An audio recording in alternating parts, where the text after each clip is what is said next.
Bonjour et bienvenue sur TV 78. Bonjour Patrice. Bonjour Wilfried. Wilfried, c'est bien moi. Nous allons parler de politique, nous allons parler de l'engagement des jeunes aujourd'hui alors que les scrutins présidentiels législatifs approchent. Les moins de 24 ans semblent de moins en moins intéressés par la politique. Nous avons voulu donner la parole à plusieurs d'entre eux et pour qu'ils défendent aussi un peu leurs idées. Et on va les présenter tout de suite. On va commencer par le doyen. Vous avez 28 ans, d'arriver à mai, vous êtes membre de LR, vous êtes adjoint au maire de la Verrière, donc engagé politiquement et élu. Tout à fait. Vendredi de Guerpel, alors vous êtes le Benjamin, vous avez 20 ans, vous êtes étudiant en droit. Vous êtes toujours plus ou moins membre de LR, mais vous avez rejoint surtout Génération Z, vous soutenez Éric Zemmour. Effectivement. Félix Deltour, bonjour, vous avez 25 ans. Vous êtes co-animateur du comité local LREM de Versailles et membre des Jeunes avec Macron. Et vous êtes là engagé très fortement dans une peut-être future campagne. On ne sait pas si ce sera candidat encore. Il y a un suspense terrible. Est-ce qu'on le saura avant la fin de l'émission? La question d'aujourd'hui. Et Quentin Desmaires, bonjour. Bonjour. Vous avez 22 ans. Vous êtes membre du Parti communiste et vous êtes vous aussi élu, puisque vous êtes conseiller municipal de Guyancourt. C'est ça. Alors, c'est vrai que Wilfried le disait, le problème de l'engagement et des jeunes, il est un peu complexe. Il n'y a pas beaucoup d'engagement dans les partis politiques. Il y a des engagements sur des causes, souvent, pas parce qu'ils ne sont pas engagés dans des partis politiques, ils ne sont pas du tout engagés, mais c'est des engagements un peu différents, peut-être un peu de défiance vis-à-vis de la politique proprement dite. Mais peut-être qu'on voudrait commencer par vos témoignages. Qu'est-ce qui vous a fait vous engager en politique? On peut commencer par vous, d'arriver à mai. Alors moi, je me suis engagé en politique parce que j'en avais marre de critiquer. Je voulais faire. Je voulais agir. Et vous savez, la Verrière, c'était assez complexe. C'était 43 ans de communisme. Donc quand on est arrivé, ils étaient très bien installés. Tant et si bien que la ville était morte. C'était une ville dortoir. Il n'y avait plus rien. Donc quand on est arrivé... On pourrait réagir. J'ai senti bondir de ce côté-là. Il n'y avait plus rien. C'était en fait, sinon on ne serait pas passé. Et du coup, c'est là où moi j'ai eu vraiment l'envie de m'engager. J'ai commencé à l'âge de 18-19 ans. J'étais à l'UNI, pour vous dire, à l'université de Saint-Quentin-en-Yvelines. C'est le syndicat étudiant de droite. À droite, toujours. Toujours. Et puis il y a un deuxième point, c'est aussi très culturel dans ma famille. Vous savez, non, c'est très vite. Est-ce qu'il y a justement il y a une transmission comme ça? Bien sûr. Vous êtes une famille de droite? On est une famille de droite. Vous savez, moi, mes parents, ils viennent du Cambodge. Donc quand on est arrivé en France, nous, tout de suite, on s'est assimilés. Tout de suite. Pour nous, la France était notre pays, sans renier nos origines, évidemment. Et comme disait Romain Gary, j'ai pas une seule goutte de sang français, mais la France coule dans mes veines. C'était ma façon à moi, en tout cas quand je faisais de la politique, faire de la politique, c'était de rendre ce que la France m'a donné. Une éducation, un patrimoine culturel. C'est-à-dire devenir pleinement français, en gros. Pleinement français. Et ça, c'était de base. Et pour moi, en plus, deuxième argument, c'était compliqué d'être communiste. Parce que, vous savez, le Cambodge, avec Pol Pot, c'était un peu compliqué. Bon, donc voilà pourquoi je me suis engagé. Pour répondre à la question de Wilfried sur le désintérêt, je dirais, politique, déjà, moi, j'avais fait un mémoire quand j'étais étudiant sur la confiance politique et la création d'entreprises.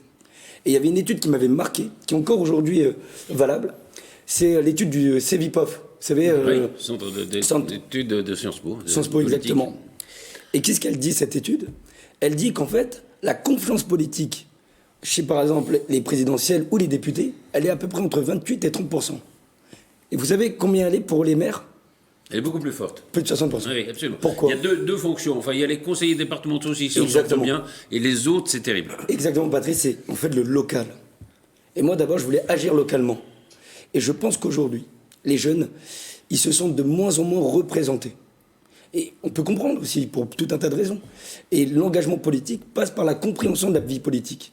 Donc, toute chose égale par ailleurs, quand on n'a pas de connaissances politiques, on n'a pas d'intérêt, et surtout quand on n'a pas confiance, on ne fait plus rien. Donc c'est ça le socle de votre engagement. Peut-être on va passer tout de suite à l'autre élu.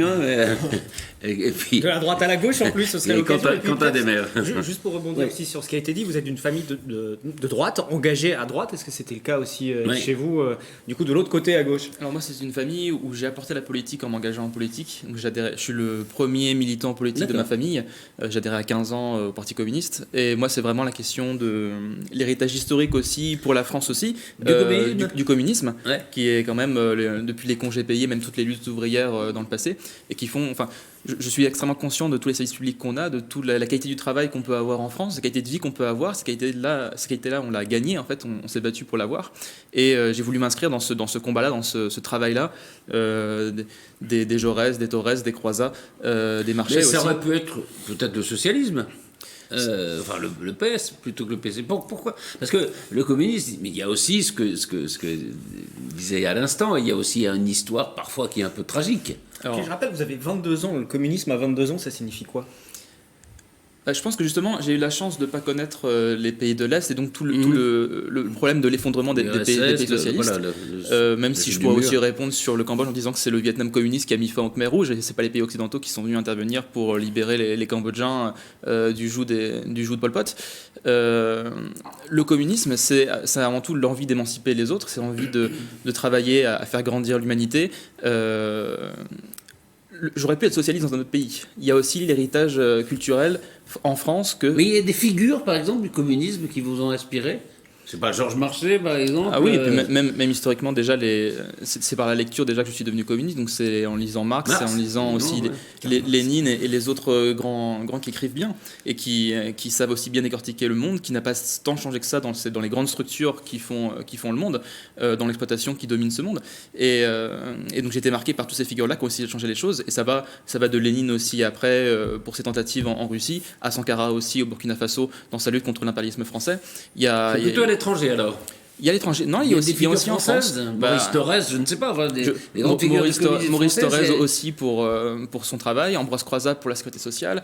Je pourrais en citer beaucoup. Les premières femmes élues et députées à l'Assemblée nationale qui étaient majoritairement communistes. Et ça va autant dans des grandes figures qu'aussi dans la petite figure du militant qui, dans son entreprise, se mobilise. Et moi, je pense un petit peu à toutes ces ouvrières, ces ouvriers à qui on a toujours renié le droit d'exister, qui, par le Parti communiste, ont pu se développer, ont pu grandir et prendre une place, devenir élus, députés, maires. Combien de maires en France ont été ouvriers, et quasiment tous étaient communistes. Donc c'est la capacité d'un parti, de la structure collective, de permettre à l'individu de s'émanciper de tout ce qui le bloque au niveau individuel pour devenir ensuite, pour grandir et faire avancer sa classe et faire avancer les gens qui lui ressemblent. Et vous êtes conseiller municipal, s'engager aussi politiquement devant les électeurs, c'est important. Oui, et justement j'ai une délégation sur l'Observatoire de l'habitat sur les 50% de HLM qu'on a sur Guyancourt, et c'est un vrai combat pour nous, en région parisienne, à 30 km de Paris, d'avoir beaucoup de logements sociaux, de permettre à tout le monde de vivre proche de Paris. Je rappelle encore une fois, 70% des franciliens sont éligibles au logement social et c'est une vraie bataille pour nous de dire que toutes les classes, tout le monde a droit de vivre dans une belle ville comme Guyancourt et donc de vivre avec des prix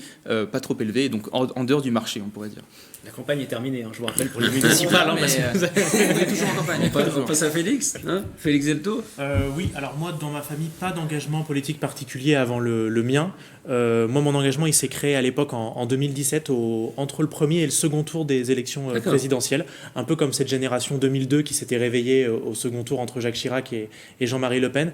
Moi, j'ai trouvé qu'on avait un vrai problème en termes de représentativité. Comment on en était arrivé à ce que la droite et la gauche s'effondrent dès le premier tour et que ce soit l'extrême droite qui revienne au devant de la scène alors qu'elle s'était effacée un peu depuis 2002. Enfin, on sentait qu'elle remontait, mais elle n'était plus au même niveau qu'à cette époque-là. Et j'ai adhéré à la figure d'Emmanuel Macron, puisqu'elle représentait à la fois ce que je pouvais apprécier, disons, chez le parti Les Républicains sur la politique économique, et à la fois les luttes sociales et l'avancée en termes de droits, qui a été aussi un marqueur du quinquennat qu'on est en train de terminer avec Emmanuel Macron. Et donc ce premier engagement, il était plutôt local, moi, à partir de 2017, à Versailles et dans les Yvelines, à la fois côté La République En Marche et côté des Jeunes avec Macron. Et aujourd'hui, comme vous le disiez, Patrice, j'ai passé le deuxième cap pour 2022, et donc je m'engage un peu plus globalement en ayant mis fin à certaines de mes autres activités pour pouvoir complètement m'engager à la fois sur le terrain et puis pour aider aussi d'autres territoires à avancer et à travailler sur une campagne qui devrait arriver. Quand c'est un autre débat. Je sentais la question arriver, mais... Non, on va en parler tout à l'heure. Mais vous engagez, entre les deux tours de 2017, Macron, c'est et la droite et la gauche. Vous étiez, à l'origine, Vous sentiez plus une sensibilité plutôt à gauche, plutôt à droite? Je dirais que c'est à la fois et la droite et la gauche, et en même temps, quand on regarde bien, c'est le en même temps. À la fois dans les ça paraît un peu cliché maintenant, mais dans les figures qu'il a réussi à rallier, et peut-être dans d'autres qui arriveront, c'est en même temps ni la droite ni la gauche. Non, mais vous, puisqu'on a réussi. Quelle était votre sensibilité d'origine, si vous en aviez une? Peut-être centriste, hein. Voilà, plutôt à droite, plutôt centre-droit. Si on devait aujourd'hui nommer un parti qui s'en rapprocherait, ça serait plutôt un parti comme Agir de centre-droit que même les Républicains qui aujourd'hui sont, pour ma part, un petit peu trop pas droite sur l'échiquier politique. Voilà, Franck Riester. On a un petit peu des contre-exemples sur le plateau parce qu'il y a eu l'Institut Montaigne qui a mené une enquête auprès de 8000 jeunes de 18 à 24 ans et on va faire réagir aussi. Oui, mais c'est juste pour compléter ce que vous disiez, puisque c'est cette étude qui est plutôt intéressante et qui compare aussi l'engagement des parents et des grands-parents parle de désaffiliation politique pour les 18-24 ans. Plus de la moitié ne savent pas dire s'ils sont de droite ou de gauche. Là aujourd'hui on a plutôt l'inverse et d'ailleurs on va poser maintenant la question pour vous avant d'aller. Vous saviez que vous étiez de droite? Qui sait qu'il est quelque part, hein, lui. Vous saviez que vous étiez de droite? Alors déjà moi alors pourquoi est-ce que je me suis engagé en politique? Moi je me suis engagé en politique, déjà je me suis toujours un peu engagé au scout, à la réserve, sous les drapeaux, parce que mon pays, j'ai envie de le défendre et j'ai envie de le protéger. Et ensuite, en politique, pourquoi? Parce que moi, je veux m'engager d'abord au service du bien commun. Et nos politiques ont beaucoup délaissé cette histoire du bien commun, parce qu'en fait, finalement, on a aussi matraqué aux jeunes, etc., que finalement, les politiques n'étaient que des opportunistes, qui ne servaient que leurs propres intérêts et finalement promettaient de grandes choses en campagne et n'agissaient pas derrière. Et donc moi j'ai envie de changer les choses, parce que moi je me dis en fait on a une jeunesse qui est là, qu'on dit qu'elle est endormie et finalement qui est mobilisable. On le voit à Génération Z, on a 10 000 jeunes en à peine 2 mois qui sont mobilisés, parce que derrière il y a une personnalité qui a un idéal et qui apporte quelque chose et qui porte des convictions en fait qu'on a beaucoup délaissées. C'est important une figure comme ça, un peu tutélaire. Mais bien sûr, l'incarnation est importante, d'autant plus pour des jeunes. Des idées ou une personnalité. Derrière ces personnalités, il y a des idées. Et voilà, nous, le point commun qu'on a entre tous les militants et les adhérents à Reconquête, c'est la survie de notre civilisation et puis l'amour de notre pays. Et donc derrière, on a Éric Zemmour qui se présente aux élections présidentielles, on va le porter jusqu'à l'Élysée. Et on a aussi Stanislas Rigaud, notre président des Jeunes Républicains, qui est très bon, vous voyez partout, qui est une vraie star maintenant dans les médias, une vraie star chez les jeunes. Tout simplement parce qu'il incarne une jeunesse qui n'était pas entendue avant. Et donc voilà. Vous avez fait le choix de l'engagement en politique. Est-ce que d'autres jeunes s'engageraient en politique? On fait juste une courte pause. Micro-trottoir que nous avons réalisé dans les rues de Saint-Quentin en Yvelines, dans les rues du département aussi. Vous engageriez-vous en politique au sein d'un parti? Je l'ai déjà fait, ouais, je serais prêt encore, ouais. Pour faire pareil, pour faire entendre ma voix, les jeunes, on n'est jamais entendus sur le plan de la politique. Avec des vrais jeunes et pas des gens sortis d'école de commerce ou des fils à papa, des fils d'avocats, des fils de médecins. Je pense, si jamais j'ai confiance au parti, oui, je pense que je serais prêt à m'engager en politique. Militer, je sais pas, faut vraiment que je sois convaincu, mais je pense que je pourrais participer et tracter. Et si jamais je suis convaincu, je pense que je pourrais. Je me sens pas prête et pas capable en tout cas, mais peut-être derrière, en appui, oui, mais en tout cas pas devant le public. Objectivement, non. Pas du tout, parce que j'aime pas donner mon avis. Je trouve que personnellement, je garde mon avis pour moi. Et si on me demande mon avis, je le donne. Je pense que l'engagement, il peut se faire très bien ailleurs. Dans un parti, je sais pas, mais je pense que la politique, elle peut se faire beaucoup ailleurs, dans les mouvements sociaux, dans des associations, des choses comme ça. Voilà pour ce micro-trottoir réalisé à Saint-Quentin en Yvelines devant l'université pour être précis. Puisque vous êtes tous engagés, vous avez des copains qui le sont, qui ne le sont pas. Est-ce que vous apparaissez comme des sortes d'oiseaux rares vis-à-vis de vos amis? Quand on s'engage, c'est comme tout engagement, quand on s'engage, on peut se faire des ennemis ou parfois on peut reconnaître qui sont les vrais amis. Et non, mais c'est vrai. Mais est-ce que vous avez des potes qui vous disent qu'est-ce que tu mais fais clairement, ils disent mais pourquoi tu fais ça? Est-ce que vous avez perdu des potes? Pourquoi tu fais ça? Est-ce que c'est vraiment quelque chose d'utile? Et moi, je leur dis, de toute façon, j'ai jamais vu des personnes normales faire des choses exceptionnelles. Donc, à un moment donné... Donc, vous avez l'impression d'être un peu... normal, mais pas tout à fait normal. Mais en tout cas, il y a un truc que je viens d'entendre, là, qui me chagrine. C'est toujours les fils d'avocats, mais pas du tout. J'ai envie de vous dire, aux jeunes... De moins en moins vrai, d'ailleurs. C'est moins en moins vrai. En plus, ce qu'il faut se dire, c'est qu'à un moment donné, il ne faut pas être dans l'assistanat, d'attendre que ça tombe du ciel. Si tu as envie de te battre pour ton pays, te battre pour ta commune, t'y vas. Tu mobilises. Si tu n'as pas envie, tu n'as pas envie. Mais il ne faut pas se prendre sans blindre. Moi, je suis comme ça. En tout cas, c'est mes valeurs. C'est-à-dire que si vous voyez qu'il y a un problème dans votre entreprise, dans votre famille, bah, vous agissez. Bah, c'est pareil pour la vie politique et pour le pays. Le regard des autres, alors Quentin, oui. Parce qu'il se trouve qu'après on a tous fait des études, on a tous fait un minimum de sociologie, je sais pas, dans nos études. Monsieur est élu à la Verrière, je pense qu'il sait que les gens qui vivent au Bois de l'Étang, par exemple, n'ont pas la même facilité à s'engager en politique que des gens qui viennent même du village de la Verrière ou qui viennent d'ailleurs. Moi, je pense que ce qu'il a dit est très important et on a besoin croire que des gens individuellement, c'est tellement facile de s'engager en politique. Je pense qu'on a aussi un bagage culturel, un bagage social qui fait que c'est plus facile de s'engager.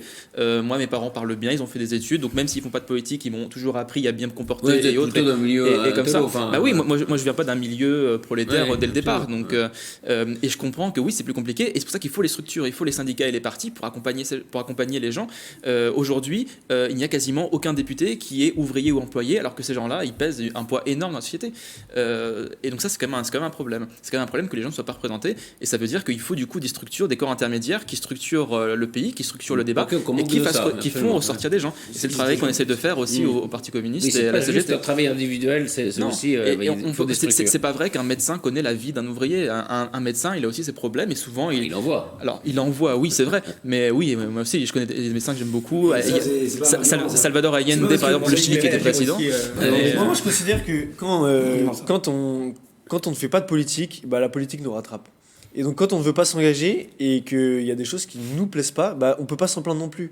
Et donc moi je pense que tout le monde peut s'engager en politique. Tout le monde peut s'engager parce que... Mais le regard de vos copains. Ah, le regard de mes amis. Bon, ils sont très contents que je m'engage en politique, ils me soutiennent, ils sont au courant de l'actualité, et puis ça les fait s'intéresser à la politique. Et vous n'avez pas des potes qui ont des idées totalement opposées à vous? J'ai des amis à la fac qui ont des idées complètement différentes des miennes, mais ils sont aussi contents de voir que quelqu'un s'engage, parce qu'en fait c'est tellement rare maintenant chez les jeunes de s'engager réellement et de mettre finalement sa personne et son temps pour la politique. Et moi à mon cas je soutiens Éric Zemmour, ceux qui n'ont pas les mêmes idées que moi, etc. Et ben finalement ils se marquent plutôt sur la figure d'Éric Zemmour au lieu de trouver que... Vous avez le sens de l'humour alors. Bah oui, nous on a de l'autodirision et on se moque pas. Félix? Je pense que sur la question est-ce qu'on perd des amis quand on a un engagement politique et qui n'ont pas le même, en fait je rejoins Darivat, on perd des gens qui n'étaient pas vraiment des amis et les autres ils restent même si on a des idées très opposées, et je pense qu'en plus ça rattrape souvent dans les discussions, même des discussions très amicales sur un sujet on va dire lambda, il y a toujours quelque chose qui sort de la politique, d'autant plus avec des périodes électorales là qui s'enchaînent, que ce soit au niveau des municipales, des régionales ou maintenant des présidentielles législatives, il y a toujours un sujet qui touche et où on raccorde et puis disent ah c'est vrai que si j'étais engagé je pourrais faire changer telle chose pour mon département et vous arrivez qui à ne me convient pas. Alors convaincre d'aller voter et de s'engager, oui, convaincre de s'engager dans le même parti que moi ou dans la même formation, ça je trouve que c'est compliqué, et puis je trouve que c'est aussi parfois le meilleur moyen quand on force de casser une amitié. Si on se dit l'engagement ça peut passer que par la même structure que la mienne, ça peut passer par plein de choses. Moi ce qui m'inquiète plus c'est pas la représentativité là qui a été donnée, ça c'est un vrai débat, mais c'est les gens, en fait ça commence d'abord par une idée, est-ce que j'en suis capable, et on a commencé à en parler, et en fait je pense que c'est le travail aussi des organismes de jeunesse dans les partis politiques de montrer qu'on n'est pas juste là pour coller, tracter, militer, aussi, mais qu'on peut sortir des idées. Récemment, je vais prêcher pour ma paroisse, mais les jeunes avec Macron ont sorti un livret programmatique avec des propositions qu'ils comptent proposer aux futur candidat, on l'espère Emmanuel Macron dès qu'il se présentera. C'est aussi une manière de dire aux jeunes, on a fait le tour de toute la France pour faire des petits ateliers avec eux. Ils nous ont fait ressortir des problèmes, des thématiques qui touchent la jeunesse. Eh bien, on sort un livret et on se dit, on va le porter. Qu'est-ce que ça donnera? On ne sait pas, mais au moins votre voix a été entendue et chacun peut se retrouver dans une mesure qui va être portée ou non. Ces jeunes qui peuvent avoir aussi l'impression donc toujours que la politique ne sert à rien. Je reviens sur un dernier chiffre de l'Institut Montaigne sur l'enquête dont je vous parlais tout à l'heure. Il y a près de la moitié tout de même des jeunes qui trouvent acceptable ou compréhensible de s'affronter à des élus pour protester, d'insulter un président de la République. Pour les 18-24 ans, la moitié seulement juge important d'avoir un gouvernement démocratique. Ce qui est particulièrement inquiétant, c'est-à-dire qu'aujourd'hui, non seulement la politique ne sert à rien, et en plus, ça passe plus forcément par la démocratie. C'est dramatique, déficit de confiance politique. On revient au sujet de la confiance. Et en plus, c'est dramatique puisque la France, ça va, on n'est pas chez les bolcheviks, on n'est pas la Stasi, quoi. La France, c'est un pays démocratique, il y a la séparation des pouvoirs. À un moment donné, qu'ils aillent voir en Arabie Saoudite, qu'ils aillent voir, par exemple, en Corée du Nord, c'est quoi une dictature?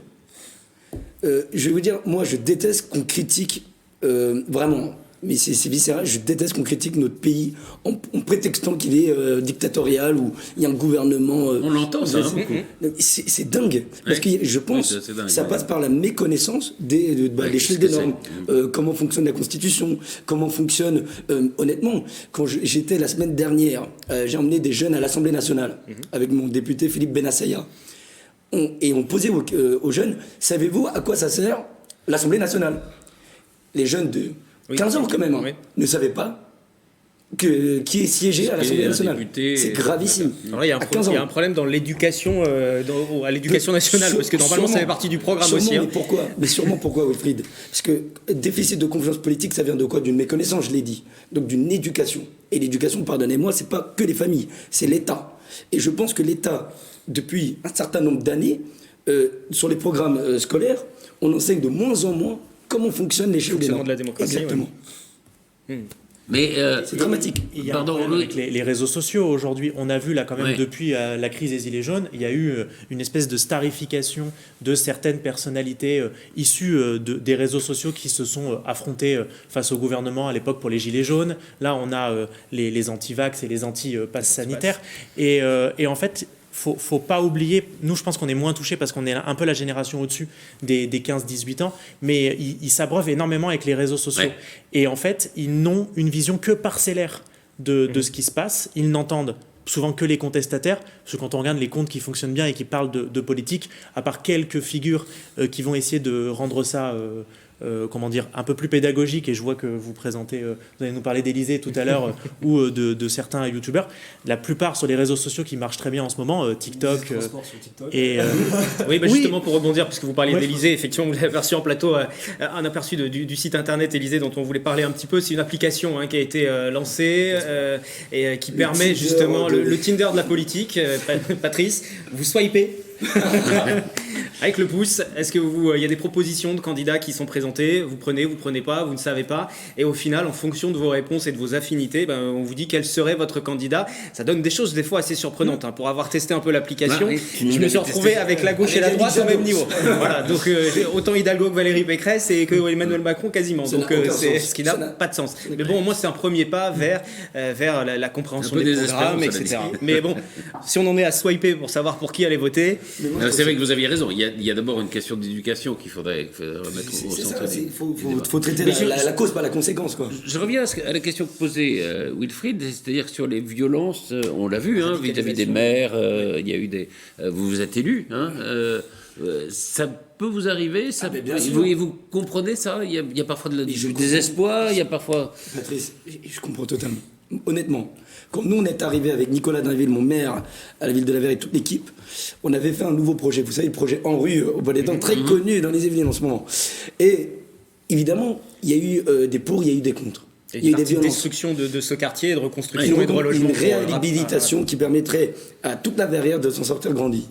Le problème, c'est que, à cause de certains syndicats de gauche ou de partis politiques de gauche qui essaient de désinformer, ça crée de la violence, qu'elle soit physique ou verbale. Par exemple, mon maire a été caillassé. Et je voulais rajouter quelque chose, Wilfried. C'était sur la désacralisation de l'État. Oui. Regardez, on le voit. Emmanuel Macron, il s'est fait gifler combien de fois? On lui a jeté un œuf sur la tête. Et puis il y a même parfois une sorte de haine. Mais ça passe par quoi aussi? Je pense très honnêtement, encore une fois, il y a un manque de transparence. Et quand on n'est pas transparent, là je parle vraiment pour le président, je ne me permettrai pas de lui donner des leçons, mais tout de même, c'est qu'on a vu la crise des Gilets jaunes. Il a fui toutes les fonctions régaliennes, toutes ses missions régaliennes, les réformes des retraites, etc. On a eu ensuite le Covid. Avec le Covid, qu'est-ce qui s'est passé? On n'a pas eu de problème de masse, enfin bref, une accumulation de frustration. Donc je peux comprendre que nous qui représentons finalement les institutions, moi je représente la commune, que parfois on nous prend à partie. C'est-à-dire qu'en fait, quand on devient élu, je pense qu'à un moment donné, on ne s'appartient plus. On appartient aux gens. Quentin, c'est votre... Je voulais quand même réagir. J'ai quand même envie de répondre un petit peu sur la Verrière. Parce que souvent, en plus, j'ai travaillé à la Verrière, je connais bien Madame Dutu, je connais bien un peu la situation. L'ancienne maire également. On va pas faire un débat que sur la Verrière, ceci dit, mais ça montre votre engagement politique. Je suis sur l'habitat. Et moi, ça me gêne un petit peu quand même. On pourrait rappeler qu'aux élections municipales, le quartier du Bois-l'Étang a très majoritairement voté pour Madame Dutu et pas pour la liste de M. Dainville. était la candidate communiste, la maire sortante. Et on parle quand même dans un ANRU de détruire du logement. On parle quand même à des gens qui vivent à 30 km de Paris, encore une fois, qui n'auront pas d'autres moyens de se reloger, qui ont aujourd'hui des grands logements qui sont les logements ZUP de l'époque. Oui, pas des inepties parce que ça sert à rien. Non, parce que les gens ils vivent ici depuis très longtemps, avec tous les problèmes qu'il y a à la Verrière aussi, du quartier qui est enclavé et qui est pris entre deux routes, c'est vrai. Est-ce qu'enlever un tiers va vraiment changer les choses, à part supprimer du logement à des gens qui vivent ici depuis très longtemps, qui vont devoir se reconstruire une vie ailleurs, dans des logements très souvent, je suis désolé, mais les chartes en rue, c'est très bien. Et puis souvent, chartes en rue. C'est la charte de relogement. Oui, priorité, accession. C'est même pas le quartier le plus paisible qui soit. C'est pas le plus. Non, je dis pas que le problème il est là. Moi, je suis pour qu'on mette des logements sociaux partout. Donc, est-ce que dans une logique où toutes les villes joueraient le jeu aussi. Mais si toutes les villes jouaient le jeu et qu'il n'y avait pas de ghetto de riches, si des villes comme Le Chesnay ou Versailles, par exemple, eux, ils produisaient du logement social, on pourrait imaginer. Moi, je suis d'accord, 115% de logements sociaux, c'est peut-être un peu trop, peut-être. Mais tant qu'il y a des problèmes de logement, il y a 2 millions de personnes qui attendent un logement social. J'arrive pas à voir comment on peut légitimer de supprimer du logement. Et après, on pourrait discuter de comment les villes de l'agglomération ne veulent pas accueillir des populations. Pour revenir sur le sujet, pourquoi est-ce qu'on désacralise la fonction présidentielle ? En fait, tout simplement parce qu'on a un président qui fait des roulades dans l'Elysée pour plaire à McFly et Carlito, des youtubeurs très en vogue chez les jeunes. C'est pas lui qui a fait la roulade, vous comprenez un peu pourquoi. Enfin, un concert au fond du parc de l'Elysée. D'autres présidents par le passé ont aussi reçu des humoristes et se sont prêtés quelquefois à ce jeu aussi. Oui, mais enfin, je suis désolé, mais il faut aussi garder une certaine distance quand on est président de la République. On l'a tellement accusé d'être Jupiter, de temps en temps, il peut redescendre sur Terre. Non, mais je suis d'accord qu'il faut trouver un juste milieu. Enfin, là, Félix. On accuse un président d'être jupitérien et de ne pas s'adresser. Une deuxième partie. Dans la prise de décision. Il faut trouver entre deux. Et une deuxième partie où, avec peut-être parfois, mais on le reconnaît nous-mêmes, certaines maladresses. Vous parlez de la roulade. Bon, est-ce que c'était vraiment une maladresse ? C'est pas lui qui l'a réalisé, mais un des deux youtubeurs. Mais en fait, soit on essaye de s'adresser aux gens et on est trop vulgaire, on désacralise la fonction, ou alors quand on essaye de l'incarner au maximum qui est possible, on devient jupitérien et on est très très loin. Mais je trouve ça difficile. Peut-être pour revenir sur la violence. Je trouve ça difficile d'essayer de se rapprocher des gens quand on fait des dîners avec sa femme jusqu'à 120 000 euros. C'est ce qui est sorti il n'y a pas longtemps. Je trouve ça assez difficile de se dire. Il y a eu un fact-checking qui a été fait par des médias et il a bien été montré qu'il n'y avait pas d'argent public qui avait été mis sur la table pour ces dîners. C'est des deniers personnels. De la même manière qu'aujourd'hui, quand le président de la République reçoit des personnes à titre privé, tout est en deniers personnels. Il n'était même pas président de la République. Il était ministre, mais l'argent n'est pas sorti de Bercy. Vous regarderez le fact-checking, ça a été. Tu nous enverras Par contre, à vous entendre discuter, je pense qu'on prendrait vos aînés pour faire un débat de la même manière, on aurait les mêmes discussions.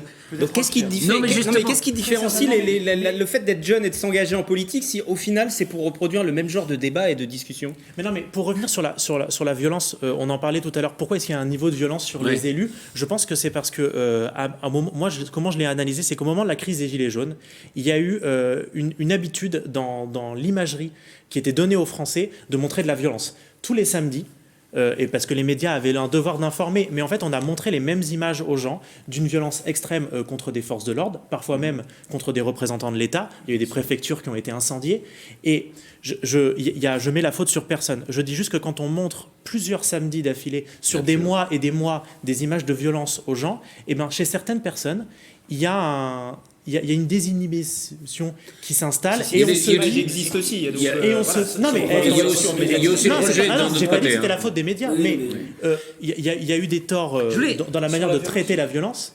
Mais Quentin, et puis sur la violence, je pense qu'il y a encore une fois un problème, un défaut de beaucoup de partis politiques et des syndicats de ne pas avoir réussi à accompagner aussi cette colère-là. Le but pour moi d'un corps intermédiaire comme un parti ou un syndicat, c'est les gens sont en colère et nous ensuite on transforme cette colère-là en réponse politique. C'est le rôle des partis politiques, c'est le rôle des assemblées aussi. C'est le problème, c'est qu'il y a des gens qui sont en colère aujourd'hui, ne trouvent pas de ressort dans les partis politiques et donc du coup ça finit en explosion violente et c'est vrai qu'on peut déplorer la violence, mais en même temps il faut aussi la comprendre, il faut aussi voir que c'est une réponse aussi à un début de mandat qui était extrêmement violent pour les gens aussi. Les gens, ils voient première mesure, on supprime l'ISF, ensuite on leur fait les APL, on leur fait la loi travail, les gens, ils font que perdre. Ils disent, en fait, je me fais avoir dans tous les côtés. Il suffit d'un coup que l'essence monte un tout petit peu pour que d'un coup ça pète et que ça monte. Moi, c'est ce que je dingue,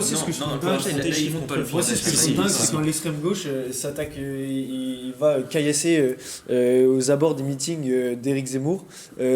Parce qu'en fait, finalement, plus personne ne les représente parce qu'ils se sont divisés, ils n'ont pas trouvé de cohérence idéologique, et du coup la seule manière pour eux de s'exprimer, c'est d'aller caillasser, frapper. Justement. Et moi je trouve ça dingue quand même, et les violences qu'on a pu voir, que les médias ont pu retransmettre, en fait moi je trouve ça dingue et je trouve ça un peu dégueulasse, excusez-moi de le dire, mais je trouve ça dégueulasse qu'en fait finalement le seul moyen d'expression en fait d'une partie de la population ce soit de faire des bagarres, d'empêcher les autres de s'exprimer. Ouais. Justement, j'avais une question, parce que c'est vrai qu'il y a eu, ça fait peut-être partie du désenchantement et peut-être du moindre engagement des jeunes. Il y a eu une période dans les années 80, 70, 80, où on avait l'impression que dans une élection, si on votait pour l'un ou pour l'autre, c'était Mitterrand-Giscard, on votait pour un type de société ou pour une autre. C'est quand même un peu moins le cas aujourd'hui. Si on vote Pécresse ou Macron, je veux dire, on ne va pas non plus changer de monde, etc. Et en même temps... si on vote Zemmour ou Mélenchon, on peut changer de monde aussi. Peut-être.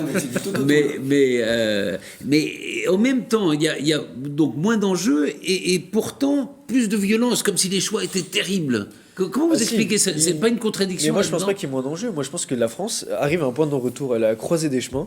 Et moi, je considère qu'aujourd'hui, cette élection, il faut absolument... Enfin, la France n'a pas dit son dernier mot. Et moi, je veux remettre la France et je veux rendre la fierté d'être français à tous ces jeunes, etc.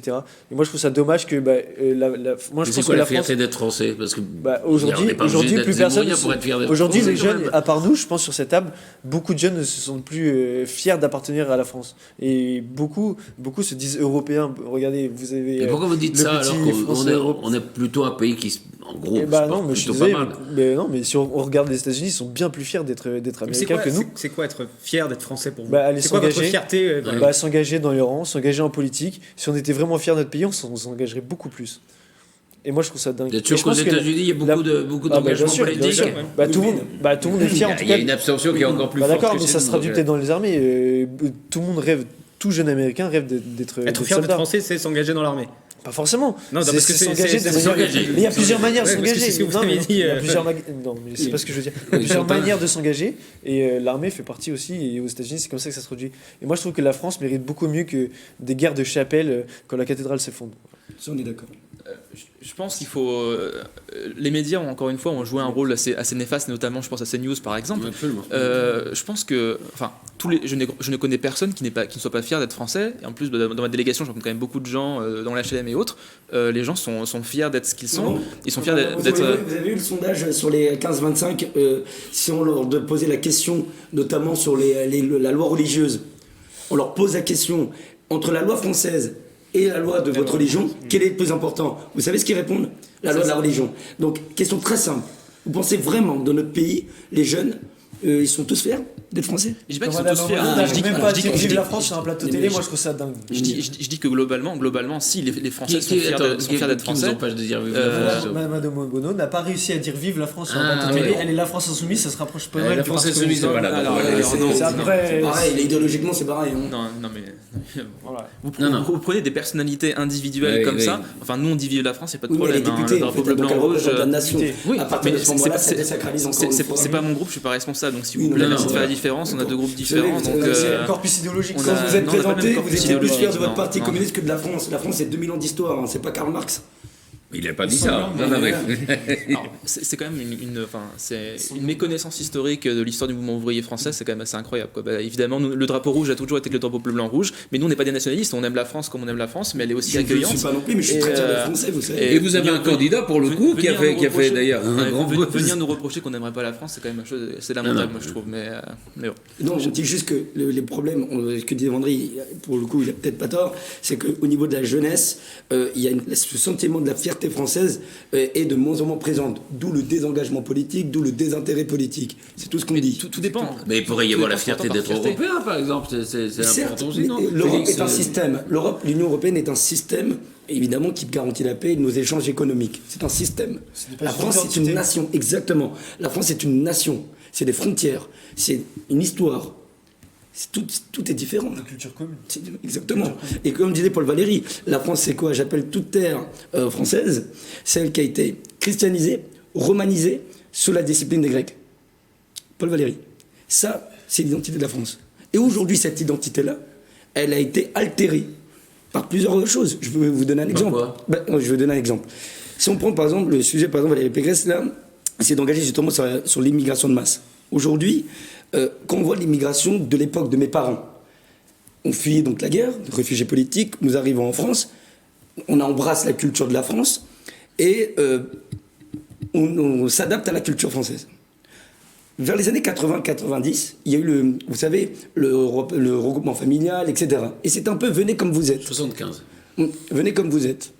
Du coup, c'est-à-dire que l'assimilation est passée à de l'intégration. Toute la nuance est là.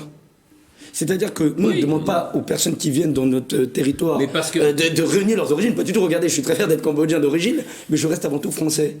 Et il y a une phrase de moi, le livre de Marc Bloch, je le lisais là, très récemment, Marc Bloch disait je ne revendique mes origines que face d'un antisémite. La France, j'y suis né, j'ai bu aux sources de sa culture, je ne peux respirer bien que sous son ciel, et j'essaye aujourd'hui de la défendre de mon mieux. Est-ce que vous pensez qu'aujourd'hui, les jeunes d'aujourd'hui pensent comme moi, là, aujourd'hui? Très peu, en tout cas. Mais, alors, bon, on ne va pas aborder ce débat parce qu'il est un peu compliqué, celui de l'assimilation et celui de l'intégration, mais on peut avoir plusieurs formes d'intégration dans une nation. Enfin, d'où l'assimilation. Non, ça mais me semble. Sur le fait que certains jeunes ne se disent pas fiers d'être français, ça, il faut prendre le problème. Moi, ce qui m'inquiète, c'est de voir qu'une partie de la classe politique, aujourd'hui, plutôt que de travailler sur des solutions qui... on ne va pas aimer le mot de l'autre côté de la phrase, mais permettrait d'intégrer tout le monde et de les amener vers l'assimilation, certes, mais d'abord de les intégrer et de les amener à faire corps avec la société. En fait, la plupart des candidats, surtout à droite, excusez-moi, messieurs, proposent de l'exclusion. On est sur un programme qui exclut plus qu'il inclut. Et c'est pas en stigmatisant. Il faut poser le problème, il faut le définir, il faut trouver des manières d'accompagner les gens et de suivre cette évolution pour la faciliter et pour leur donner envie d'être français et de le revendiquer. Mais c'est pas en stigmatisant et en disant eh bien telle et telle et telle et telle catégorie de personnes ne seront pas français du fait d'une religion ou du fait d'une origine nationale ou éthique. C'est pas comme ça qu'on fait la France. Et l'histoire de la France, c'est aussi une histoire d'intégration. On va passer à la parole voilà. Mais c'est un peu aussi. Est-ce que fier d'être français, c'est juste regarder vers le passé? Peut-être pas. Non. Voilà. Alors forcément, il y a un héritage dans ça, et moi je pense qu'il faudrait revendiquer un amour critique. Je pense qu'on peut aimer la France tout à fait, en admettant aussi les erreurs. Et moi, ce qui me gêne le plus dans le débat actuel, c'est notamment quand je vois la prise de parole de certains candidats, et je pense à M. Zemmour notamment, où on vient à vouloir idéaliser la France et à vouloir, même s'il y a un charnier qui a un drapeau français dessus, et ben on va quand même le soutenir. Moi je suis désolé, et je pense qu'on doit, moi j'admets tout à fait que la colonisation n'était certainement pas la bonne chose à faire, qu'il y a eu des crimes, etc.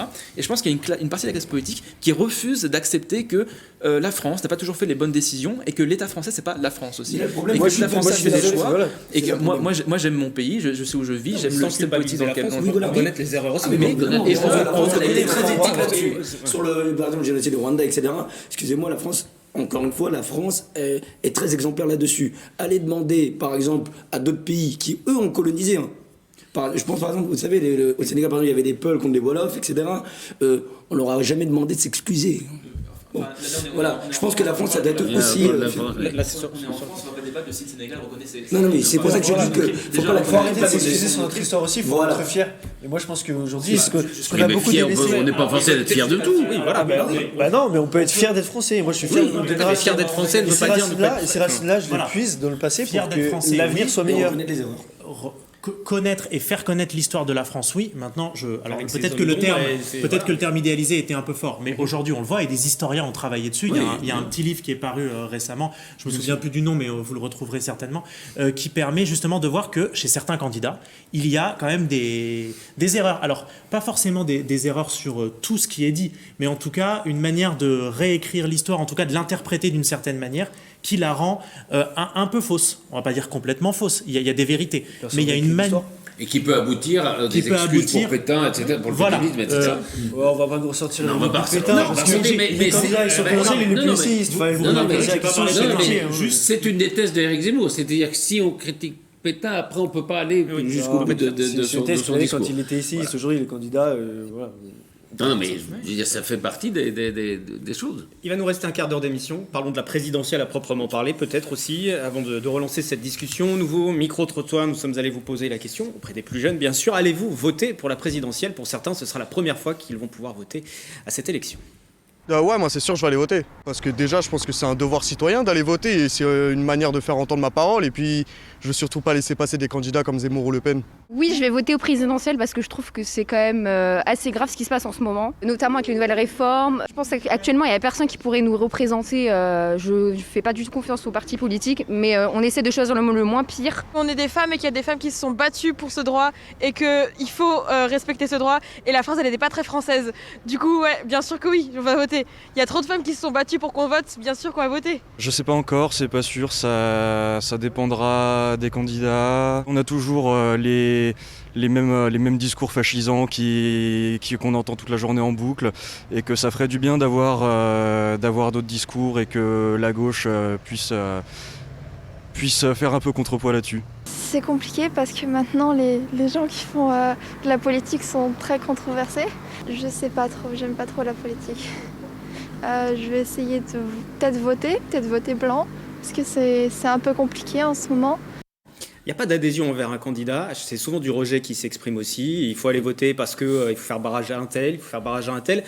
Plus de la moitié des moins de 30 ans pourraient ne pas aller voter. Il y a aussi l'effet Covid, ces jeunes qui se sont sentis abandonnés, isolés pendant leurs études aussi, notamment, perdent des petits boulots aussi pour la plupart. Comment vous allez les réconcilier, puisque on l'a compris, vous êtes engagés, vous avez vos motivations les uns les autres. Mais comment les engager pour qu'ils aillent voter, eux, cette fois-ci ? Faire un tour de table, allez-y. S'il faut commencer, je pense que c'est avec le travail de base, c'est rencontrer les gens, c'est défendre les positions, défendre les candidats. Après, on n'est que des militants aussi dans un monde qui bouge, avec aussi, on pourrait parler aussi de l'individualisme et autres, la vision toujours court terme des choses. La politique a ce problème-là qu'elle vise toujours le long terme, elle vise toujours la complexité, et donc ça met toujours du temps à travailler.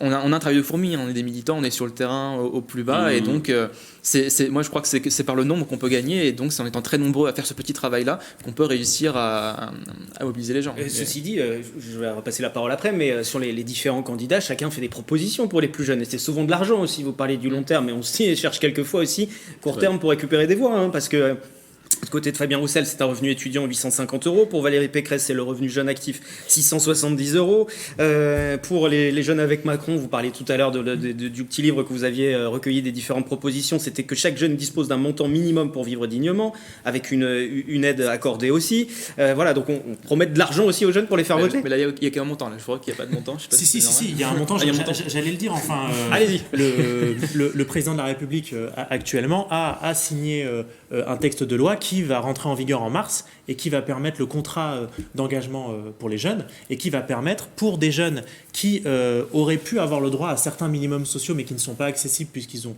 moins de 25 ans, quand ils suivent une formation ou qu'ils ont un premier job qui ne leur permet pas d'avoir suffisamment de revenus pour soit vivre eux-mêmes, soit financer leur formation, ne serait-ce que les trajets du quotidien, etc. Il y a un revenu d'engagement qui a été mis en place, qui va être d'à peu près 550 €. Alors, c'est très certainement pas suffisant pour répondre à toutes les problématiques des jeunes qui sont dans un cas de précarité, mais c'est déjà une première mesure, et on le voit que maintenant les candidats, qu'ils soient de gauche ou de droite, reprennent un peu le dispositif et rajoutent un peu d'argent par-dessus. Parce que mais rassurez-moi, pour faire voter les jeunes à la présidentielle, il ne faut pas uniquement leur promettre de l'argent, juste pour être sûr. C'est ce que j'allais vous dire. L'argent, les jeunes, ils ont eu trop l'habitude, que ce soit, ça a été le cas en 2012, en 2017, ça sera le cas en 2022, on leur propose énormément de dispositifs qui va leur donner soi-disant plus de moyens. Au final, ils ne voient pas arriver grand-chose, ou alors tardivement, et voilà, le revenu d'engagement là arrive, mais il est tardif, certes. Pour engager les jeunes, je pense qu'il y a trois moyens. Il y a d'abord, nous, notre travail de militants sur le terrain, et je pense que c'est celui qui a le plus d'impact, puisque c'est là où on rencontre les gens, et au fur et à mesure des semaines passées à faire les mêmes marchés avec des intervalles très réguliers, on rencontre des gens qui au début nous disent non, ça m'intéresse pas. La deuxième fois, ils prennent le tract, et la troisième, ils reviennent vers nous, ils nous disent est-ce qu'on peut discuter parce qu'il y a ça et ça, et c'est en étant au contact des gens. Après, il y a les réseaux sociaux, ça fonctionne plutôt bien pour certains partis, pour d'autres moins. Je pense qu'encore là, il faut démystifier un peu les réseaux sociaux. On n'attire pas les jeunes avec les réseaux sociaux, vu que les réseaux sociaux fonctionnent quand même sur des boucles assez fermées, et en fait, on n'adresse que des personnes qui nous suivent déjà ou qui sont déjà dans des cercles, et on touche peu, ou en tout cas très difficilement, des gens beaucoup plus divers. Et après, je pense qu'il y a ce travail, et c'est difficile de le faire pendant les présidentielles, mais c'est d'organiser des événements où on participe à titre d'engager politiquement, mais à des choses associatives, des réunions publiques dans les quartiers, moins politiques, mais où on vient échanger, et à la fin, on peut parler de notre engagement, et peut-être que ça va en dégager certains, mais surtout leur montrer que c'est peut-être en s'engageant qu'on va changer leur quotidien, changer le quotidien de leur ville. Je ne sais pas ce que... Moi, je considère que donner de l'argent, pour donner de l'argent, en fait, ça ne suffira pas, et c'est pas comme ça qu'on va faire avancer les choses. Il faut aller, et je rejoins Quentin là-dessus, il faut aller rencontrer les gens. Il faut aller faire du porte-à-porte, il faut aller sur les marchés, tracter, expliquer, voilà, nous on a telle proposition pour vous les jeunes, voilà, etc. Et puis en fonction, les jeunes choisiront leur candidat. L'un n'empêche pas l'autre, il peut y avoir un idéal, et il y a aussi des problèmes pratiques. Puis, moi, je vais vous dire une chose. Hier soir, j'étais au Plessis-Robinson, il y avait 350 adhérents, adhérents Reconquête, les deuxièmes pour le lapsus. Et il y avait beaucoup de jeunes dans la salle, il y avait énormément de jeunes. Et puis j'avais des amis qui venaient de Versailles, mais qui allaient au Plessis-Robinson pour rencontrer des personnalités comme Antoine Diers, Stanislas Rigaud, Laurence Trochu, etc., qui ont rejoint Éric Zemmour. Donc non, nous on arrive à aller sur le terrain et à rencontrer les jeunes. On a eu 10 000 jeunes en 2 mois seulement. C'est du jamais vu. Sur les réseaux sociaux, alors après sur les réseaux sociaux, il y a une grosse mobilisation aussi. C'est vrai que la candidature d'Éric Zemmour a attiré énormément de jeunes. Pas mal de jeunes. Et sur les réseaux sociaux aussi, parce que finalement, c'est là où sont les jeunes. Ils sont sur les réseaux sociaux. Et c'est marrant que vous disiez que, en fait, finalement, ça ne fait pas tout, mais je comprends pas pourquoi votre majorité présidentielle a mis énormément de moyens là-dedans. Parce que vous l'avez fait. Mais on peut pas dire qu'on touche tous les jeunes. Je suis d'accord. Mais ça fait aussi partie des endroits où... Un mot, on parce qu'après, que nous parler de vos candidats de soutien respectifs. Si, j'en parlais, évidemment. Non, je voulais juste... Parce que là, on a parlé des revenus de formation, des subventions. C'est vrai, la communication est très importante, Vendry. Mais il y a quelque chose qui... Non, mais c'est vrai, c'est très important. Mais il y a quelque chose que vous avez oublié, chers amis, c'est que les jeunes, déjà, ils sont pas bêtes. C'est pas des crétins. Il faut une vision. Et un peuple qui n'a pas une vision, une vraie vision pour eux, d'avenir. Et je vais vous donner un chiffre très simple. Le brain drain qu'il y a des jeunes Français vers l'étranger. Le Covid a été un accélérateur de ça. Puisqu'ils étaient confinés. Première chose qu'ils ont pensé, c'était quoi ? S'échapper. S'échapper de leur propre pays. Vous vous rendez compte ? Donc si on ne donne pas une véritable vision à nos jeunes, comment par exemple se former pour moins cher, comment trouver un travail plus facilement, bref, avoir un avenir dans le pays, ça ne sert à rien de faire des réunions publiques de porte à porte. Croyez-moi, ils ne vont pas vous écouter. L'idée d'abord, c'est d'avoir une vision, une stratégie pour eux. Aujourd'hui, je pense que Valérie Pécresse est bien partie pour ça. Alors, on va peut-être parler de vos candidats, puisque vous défendez chacun un candidat. Je ne sais pas, en une minute à peu près chacun. Pourquoi il faut voter Zemmour, Vendry de Garpel ? Pourquoi est-ce qu'il faut voter Zemmour ? Parce que Zemmour, simplement, c'est le seul candidat aujourd'hui qui porte réellement un amour profond pour la France et qui finalement veuille puiser dans les racines de la France un avenir meilleur. Aujourd'hui, en France, il y a des professeurs qui sont décapités, il y a des prêtres qui sont assassinés en martyrs, qui sont tués en martyrs quand ils prêchent. Aujourd'hui, on a des attentats à peu près tous les 5 ans. Aujourd'hui, on a un pays complètement divisé. Et Éric Zemmour veut lutter contre le grand remplacement et le grand déclassement. Si Éric Zemmour était président, il y aura plus d'attentats, il y aura beaucoup moins en tout cas, et je pense qu'il fera tout pour qu'il y en ait moins.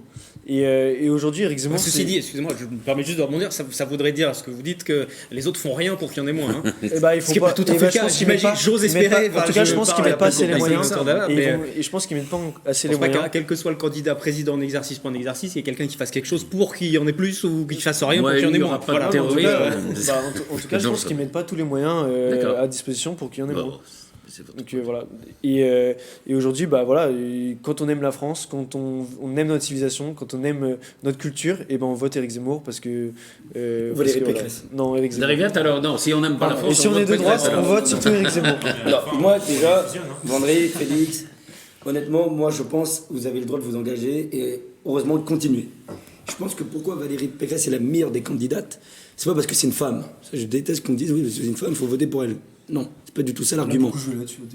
Peu d'une autre, c'est juste qu'elle se présente telle qu'elle, c'est tout. C'est peut-être un symbole important, cela dit. C'est un symbole. Mais le plus important, c'est que je pense que techniquement, en compétence, c'est le programme qui est le plus, je dirais, abouti par rapport à d'autres.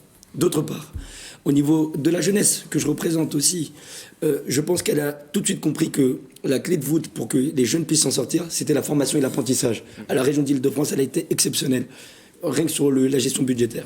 Et troisième point, je pense que Valérie, c'est celle qui rassemble le plus à droite, au centre droit et droite. Et on verra au second tour déjà. Pour Éric Zemmour, je pense qu'il faudrait qu'il ait ses parrainages. Pour l'instant, je n'ai pas eu d'informations là-dessus. Mais bon. Ouais, mais j'espère pour vous. Mais honnêtement, pour le débat démocratique, c'est important. Honnêtement, c'est une question qu'on peut poser à tous les quatre. Est-ce que ça serait pas quand même une sorte de crise démocratique si ni Marine Le Pen ni Éric Zemmour n'auraient pas... Totalement.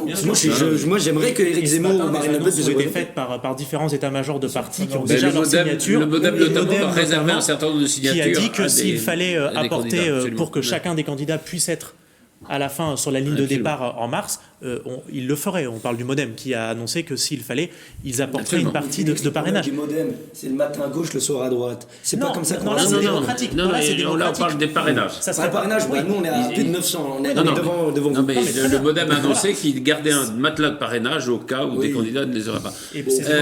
Quentin, pourquoi il faut voter Fabien Roussel qui fait une très bonne campagne pour le coup? Il faut voter pour Roussel parce que les jeunes aujourd'hui ils souffrent du fait que les inégalités augmentent encore une fois, et donc c'est toujours les plus jeunes qui sont bloqués dans leur avenir. Du coup, on leur propose à droite notamment, historiquement, on leur a proposé des contrats, des moindres contrats parce qu'ils étaient jeunes, parce qu'ils n'ont pas d'expérience, donc il faudrait qu'ils soient moins payés que les autres. Je pense que le Roussel, c'est celui qui défend des bonnes conditions de travail, un bon salaire dès l'entrée dans la vie active, la possibilité d'avoir un logement assez facilement, la sécurité dans les soins, la sécurité aussi pour ses parents, avoir du travail parce que ses parents pourront partir à la retraite pas trop tard et donc pourront avoir aussi une belle retraite plus tard. C'est les jours heureux qui font référence au programme du CNR, de la résistance après la Seconde Guerre mondiale. Et nous, on veut retrouver ça. On veut retrouver cet esprit d'un État qui prend soin, d'une nation qui prend soin des siens. Optimisme un peu. Et des siens de façon très large aussi. Tous ceux qui travaillent ont le droit au même droit. Il n'y a pas de différence. S'appeler Mohamed n'est pas un problème dans la France de Fabien Roussel, par exemple.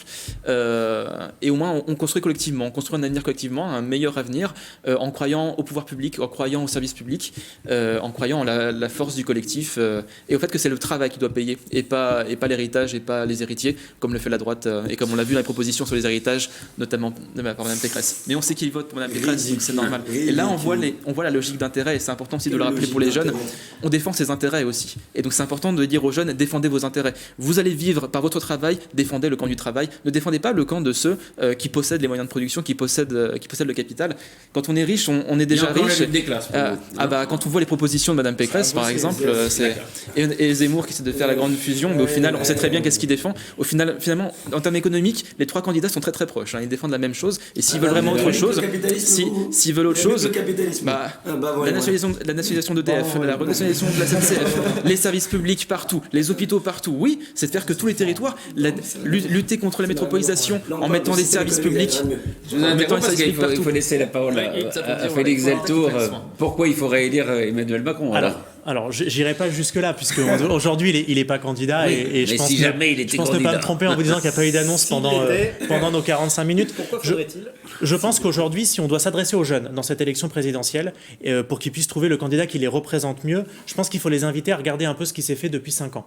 Ce qui est à la fois proposé par les autres candidats et puis ce qui a été réalisé depuis 5 ans. Depuis 5 ans, il y a eu un plan qui a été mis en place, qui s'appelle le plan Un jeune, une solution, et qui a permis à 3 millions de jeunes de se connecter sur la plateforme et soit d'avoir une meilleure vision des droits auxquels ils avaient le droit, des services qui pouvaient les accompagner dans la recherche d'un emploi, d'une formation, d'un logement, d'un permis de conduire. Et il y a eu quand même 700 000 contrats d'apprentissage sur 2021. J'entends beaucoup de candidats parler de l'apprentissage. Enfin, aujourd'hui, le président de la République qui a remis l'apprentissage au centre de la création de travail, de formation et d'un avenir pour les jeunes, c'est Emmanuel Macron avec ce plan qui a été massif. On est passé d'à peine 300 000 contrats d'apprentissage en 2017 à 700 000. Et même le Covid, qui aurait pu être un frein drastique pour les entreprises, on a vu que les entreprises, au contraire, ont trouvé un élan en embauchant des jeunes, en les formant et en se disant que, alors que c'était une période difficile, en prenant un jeune en apprentissage, elles lui permettent aussi de s'intégrer dans l'entreprise. Aujourd'hui, Emmanuel Macron n'est pas candidat. On espère qu'il le sera, en tout cas dans la majorité présidentielle.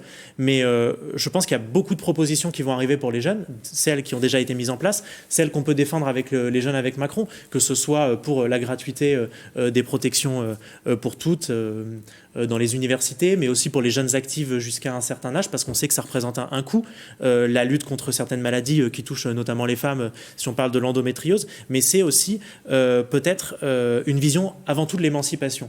Le jeune, il doit pouvoir, quel que soit son milieu d'origine, par un travail, par la formation et par l'accès aussi au logement individuel, de pouvoir s'émanciper et de trouver sa place dans la société, et sa place quelle qu'elle soit. Et je trouve que pour ça, l'apprentissage offre vraiment, on sort du modèle de toutes grandes écoles pour se dire, eh bien... il y a une autre formation possible. Il y a une autre formation possible et elle amène à un travail.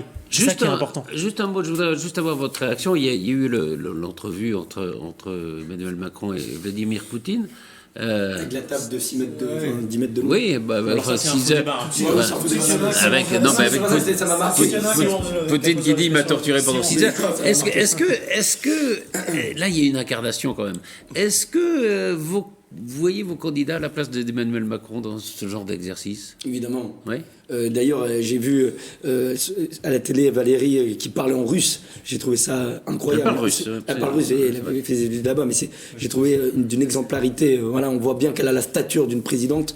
Il y a une question de stature, quoi, qui est importante, qui sera importante. Parce que quand on est président, ça appartient plus, comme je l'ai dit, on est élu, on représente la nation et donc le pays et le peuple, les Français. Du coup, quand j'ai vu Valérie, moi je pense qu'elle va être exceptionnelle dans ce rôle-là. Et j'ajoute qu'elle a beaucoup d'expérience quand même, elle a été ministre plusieurs fois. Donc je pense que oui, elle pourrait, je pense face à d'autres homologues étrangers, je pense que ça sera une très bonne négociatrice. Oui. Baudry. Ouais, complètement. Vous voyez Général de Gaulle comment il était face à Poutine. Vous voyez comment Général de Gaulle était Ce sera la même chose avec Éric Zemmour. Voilà. Peut-être prolonger la question. Comment vos candidats réagiraient aussi quand on entend encore ce matin que Vladimir Poutine dit la France est hors jeu. Moi, ce qui a été dit avec Emmanuel Macron, malgré ce qu'a dit Emmanuel Macron, la France n'a rien à voir dans la discussion. C'est ce qui s'est passé ce matin, juste avant qu'on fasse cette émission. Le bras de fer qu'il y a eu entre Poutine et Emmanuel Macron, il a été gagné par Poutine et on l'a vu. Éric Zemmour, lui, va renverser ce rapport de force. Cette table, c'est une grande table. Et je pense on l'a dit, mais c'est une grande table à renverser, elle a l'air lourde. On est aussi sur un exercice de communication. Si on reprend un peu ce qui s'est passé il y a 5, il y a 10, il y a 15 ans, puisque Vladimir Poutine était déjà au pouvoir à ce moment-là, quand il était sorti de ses entrevues, que ce soit avec Nicolas Sarkozy ou avec François Hollande sur certaines questions, il y a aussi un aspect très russe dans le fait de dire ce qui s'est passé ne compte pas, in fine, la décision elle est de mon côté. Donc entre on peut se souvenir de la réaction de Nicolas Sarkozy à la sortie de son entrevue. J'imagine que vous vous souvenez de cette scène où vous n'étiez pas forcément très à l'aise après ce bras de fer avec Vladimir. C'est pas le diplomate le plus doux du monde, Poutine. Aujourd'hui, on peut le dire. C'est vrai qu'il est. Il est très bon, Poutine. Voilà, j'ai bien entendu. Ah oui. On a aussi instauré un rapport de force incroyable. Sur la scène internationale. Mais ça, c'est un fait. Ce qui est quand même lamentable, c'est qu'on est ultra proche d'une élection présidentielle et qu'on a encore un candidat qui continue à jouer son rôle présidentiel et qui essaie. Là,